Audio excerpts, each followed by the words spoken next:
सुप्रभातम बच्चों, मैं रमेश चंद्र हिंदी के कालांश में आपका स्वागत है। कक्षा 9वीं की हिंदी विषय के अंतर्गत आज मैं आपको अपने वीडियो के माध्यम से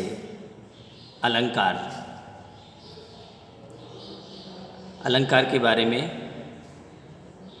पढ़ाने जा रहा हूँ। ध्यानपूर्वक वीडियो को समझेंगे, मनन करेंगे और अपनी पाठ्य पुस्तक से फिर पढ़ेंगे तो निश्चित रूप से आपको समझ में आ जाएगा।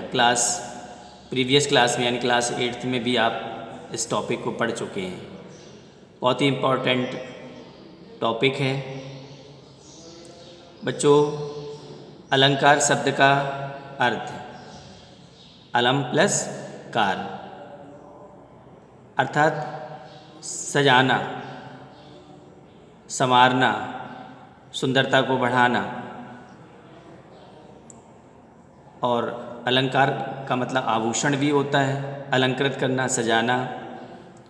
जिस प्रकार से एक नव युवती विभिन्न प्रकार के आभूषणों के माध्यम से, गहनों से अपने शरीर को सजाती है, पहनती है, उसी प्रकार से कवि भी अपनी कविता को सुंदर सुंदर वर्णों की सहायता से, शब्दों की सहायता से और अलंकृत शब्दावली से, भावों से अपनी कविता को सजाते हैं, संवारते हैं, जिससे कि उनकी कविता में रोचकता आ जाए, लयबद्धता आ जाए और गेयता आ जाए। साथ ही साथ वह कविता अपने अंदर तरह तरह के अलंकारों के माध्यम से अपने अंदर तरह तरह के भाव संजोए रहे। इसलिए जो कवि होते हैं अपनी कविताओं में अलंकार का प्रयोग करते हैं। तो संक्षेप में हम कह सकते हैं कि काव्य की सुंदरता बढ़ाने वाले शब्दों को अलंकार कहते हैं। बच्चों, अलंकार दो प्रकार के होते हैं, एक शब्दालंकार और दूसरा अर्थालंकार। शब्दालंकार के अंतर्गत शब्दों के माध्यम से जब काव्य में चमत्कार उत्पन्न किया जाता है तो वहाँ पर होता है शब्दालंकार। जब काव्य में अर्थ के माध्यम से, अर्थ में गूढ़ता हो, अर्थ के माध्यम से काव्य में जब चमत्कार उत्पन्न किया जाता है तो वहाँ पर होता है अर्थालंकार।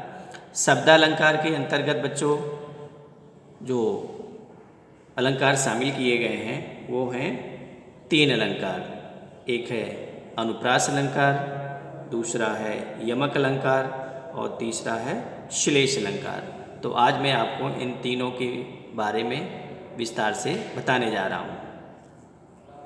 अनुप्रास अलंकार में बच्चों एक ही वर्ण की आवृत्ति को इंग्लिश में कहते हैं फ्रीक्वेंसी। एक ही वर्ण की आवृत्ति बार बार होती है, यानी एक ही वर्ण काव्य पंक्तियों में बार बार आता है, एक से अधिक बार आता है, तो समझ जाइए वहाँ पर अनुप्रास अलंकार है। हम समझ जाते तुरंत। उदाहरण के लिए लिखा हुआ है तरन तनुजा तट तमाल तरुवर बहुछाए। मान लो एक हमने काव्य पंक्तियाँ पढ़ी तो इस काव्य पंक्ति में ता वर्ण का मतलब होता है अक्षर, ता वर्ण बार बार रिपीट कर रहा है, आ रहा है। तो बच्चों यहाँ पर कौन सा अलंकार हो जाएगा? अनुप्रास अलंकार। बहुत सिंपल सा इसकी पहचान है कि जब एक ही वर्ण, एक काव्य पंक्ति में एक से ज़्यादा अलंकार भी हो सकते हैं, बस आपको पहचानने की क्षमता आपके अंदर आनी चाहिए। तो जब ता वर्ण बार बार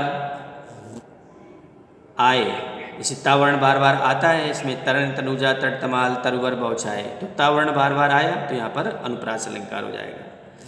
कुछ और उदाहरण,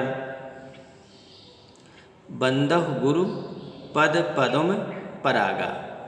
बंदहु गुरु पद पदुम परागा, तो इसमें पावर्ण यानी पाक्षर आ रहा है तो अनुप्रास अलंकार है।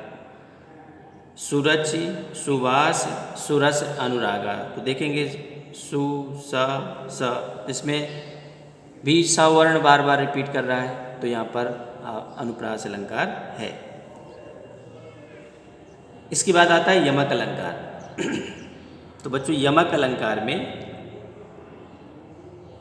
कि कोई वर्ण, कोई शब्द एक से अधिक बार आता है।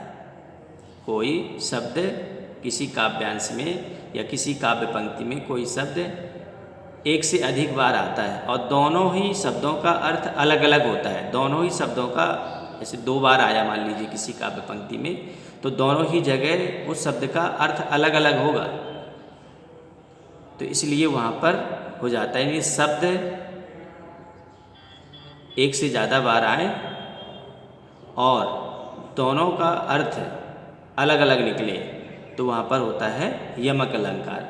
उदाहरण के लिए, कनक कनकते शौगुनी मादकता अधिकाय, या खाए बौराए जग वा पाए बौराए। तो यहाँ पर बच्चों कनक कनक शब्द आया, तो कनक, एक कनक 2 बार आया, तो एक कनक का मतलब होता है स्वर्ण सोना और दूसरे कनक का मतलब होता है धतूरा। दोनों की अधिकता से व्यक्ति पागल हो जाता है। तो दोनों के 2 शब्द 2 बार आया, दोनों के अर्थ अलग अलग हैं, इसलिए कौन सा अलंकार हो जाएगा यहाँ पर? यमक अलंकार। एक उदाहरण और ले लेते हैं। जो जेते तुम तारे तेते नभ में ना तारे हैं। तो यहाँ पर प्रभु राम के लिए कहा गया है कि जेते तुम तारे, तो यहाँ पर तारे शब्द 2 बार आया। जेते तुम तारे तेते नभ में ना तारे हैं। तो एक तारे शब्द का हुआ किसी का उद्धार करना, किसी को तारना, किसी का कल्याण करना, किसी की भलाई करना, और दूसरे तारे का मतलब हुआ आकाश में चमकने वाले स्टार्स, तारे। तो 2 शब्द, एक ही शब्द 2 बार आया और दोनों की अर्थ अलग अलग निकले, तो इसलिए यहाँ पर कौन सा अलंकार हो जाएगा बच्चों? यमक अलंकार। तो अब तीसरा आता है श्लेष अलंकार। कौन सा अलंकार? श्लेष।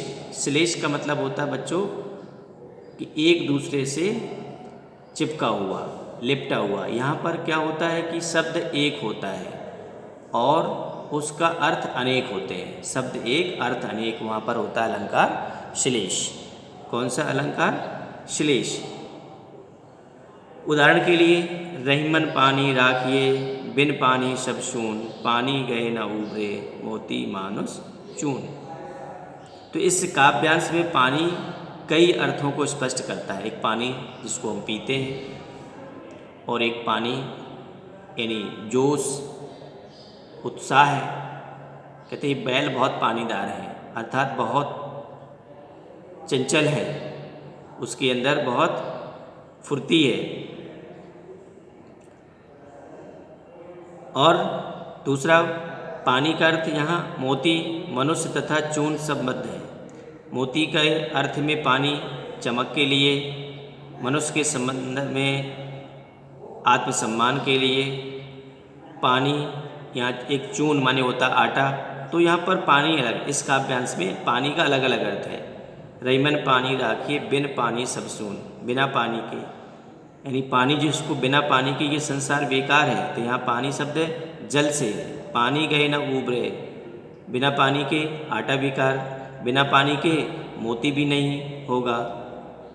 मोती मानुष चून, आटा, चून मीन्स आटा, और मोती जल में ही होता है। तो यहाँ पर पानी के अलग अलग अर्थ है। पानी चमक के लिए, पानी जल के लिए, पानी एक तरह से कह सकते हैं कि अपनी गरिमा के लिए। तो यहाँ पर हो गया आपका श्लेष अलंकार। तो इस प्रकार से आज मैंने आपको तीनों अलंकार के बारे में, अनुप्रास अलंकार, यमक अलंकार और श्लेष अलंकार, तो बहुत सिंपल हैं। आप एक बार आप पढ़ेंगे तो ये तीनों अलंकार आपको ठीक प्रकार से समझ में आ जाएंगे।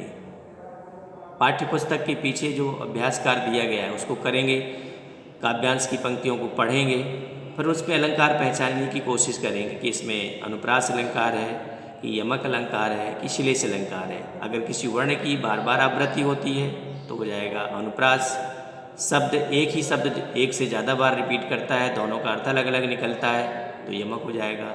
शब्द एक है और उसमें अर्थ बहुत सारे चिपके हुए हैं, जैसे पानी के एक से ज़्यादा अर्थ हैं, तो वहाँ पर हो जाएगा श्लेष अलंकार। तो इन तीनों को पढ़िए, फिर मंडे को कुछ और अर्थ अलंकार के बारे में हम आपको समझाते हुए वीडियो प्रेषित करेंगे। तब तक के लिए बहुत बहुत धन्यवाद।